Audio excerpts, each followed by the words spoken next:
Hey there folks, welcome back to the Whiskey Cove, and on today's episode we'll be reviewing Henry McKenna Bottled in Bond 10 Year. Run the VT.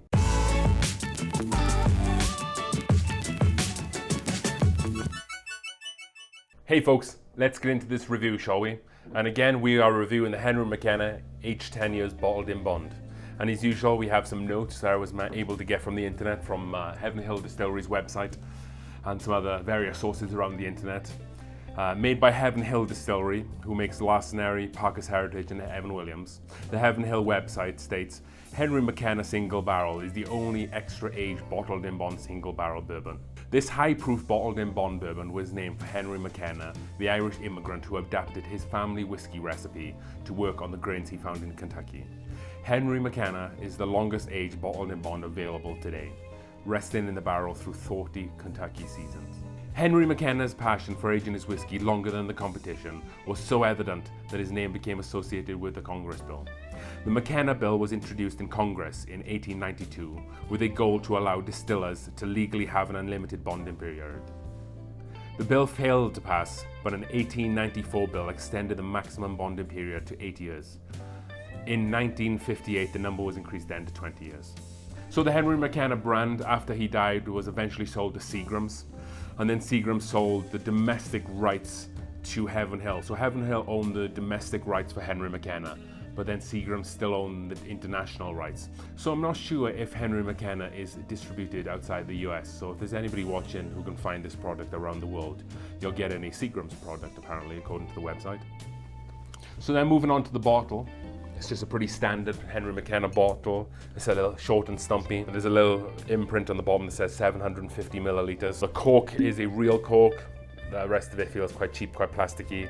Has a nice green foil that kind of makes up the rest of the bottle here. And then moving on to the label. The label is green, has some gold and some beige in it, which might be a nod to Henry McKenna's immigrant past from Ireland.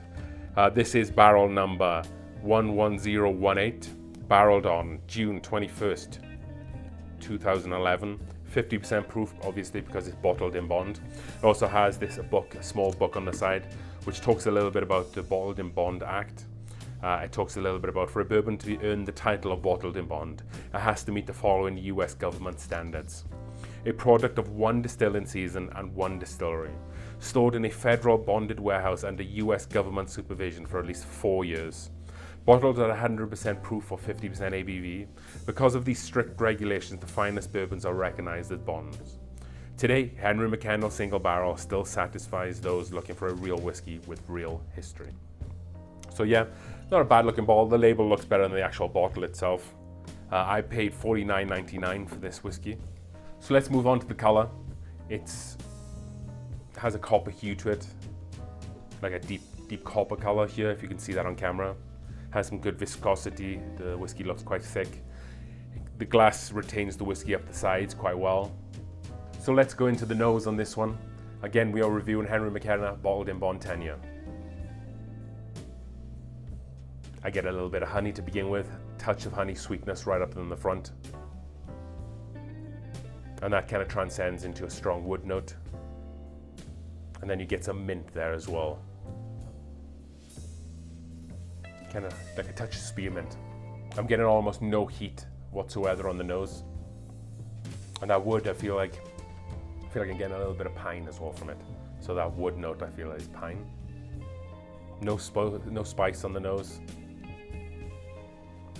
No fruit. So all in all, I'm getting a touch of honey from the front, and then that transcends into a strong pine note, and then that mint kind of rounds it out, which I assume is coming from the rye in this mash bill. So let's go in for a taste. Let's see what the palate's all about. So straight away I'm getting like a dry, sharp pepper note right on the front of my tongue here. It's not hot, but it's more of like a tingling pepper note. And then I'm getting a touch of brown sugar there as well, like a caramelized brown sugar note. And then I'm also getting like an allspice note. So I think that's coming from the rye here. So a rye note, but more specific, kind of tastes like allspice. Again, really no heat or ethanol on the palate. So then I'm getting like an oak spice note that kind of coats the inside of my mouth here. And then I'm getting some tobacco spice, and then the black pepper still there as well. So this is more of a dry type of bourbon, not much sweetness there at all. I'm getting some oak spice some black pepper, and then some hints of rye. Let's move into the finish. So first off, it's quite a long finish. Not a hot finish by any means, but definitely long and spicy. Again, the peppery note has traveled through from the nose to the palate, and it's still there on the finish. I'm still getting some of the rye notes with this one as well, and still like a lingering spice as the finish casks out. And again, not much fruit on this one. So my final thoughts on Henry McKenna 10 year. I feel it's out on its own in its own type of category. As I read at the beginning, Heaven Hill stated that there's no older bottled in bond out there than Henry McKenna 10.